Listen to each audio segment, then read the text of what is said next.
So to get you back on this one, I put a new gas sending unit in it yesterday. Let's see what it shows. It shows to move just a little bit, but it's smooth. So it's got gas in it. It just I told him he needed to fill it up. Got the doors adjusted on it also. Out here,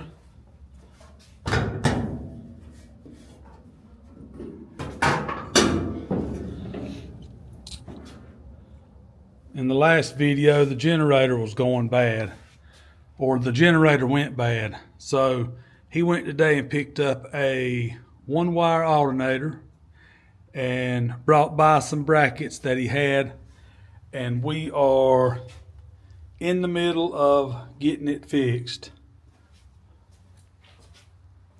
Dylan's gone to get a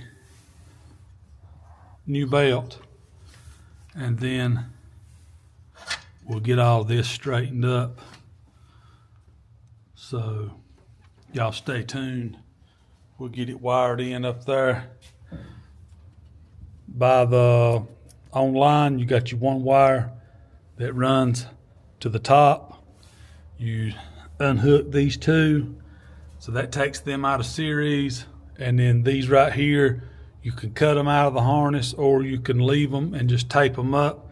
Leave them in the harness in case someone ever was to want this truck and maybe convert it back. But right now we're going 1 wire. I did have to take the pulley and stuff off of the generator and put on the new alternator because the belt was too short. But see, that's a 1/2 inch wide pulley, and you got 1/2 inch wide pulleys down there. So the pulley that came with the alternator was like for a 3/8. So the 1/2 inch belt was riding up too high. But then if you put a 3/8, it's going to lay way down inside.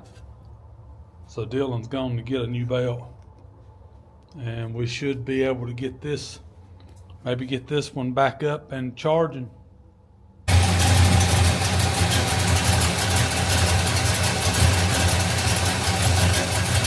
All right, we got it running.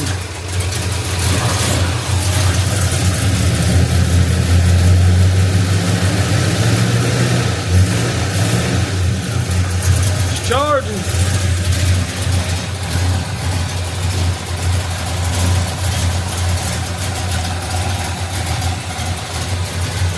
All we gotta do now is just get the wiring all situated.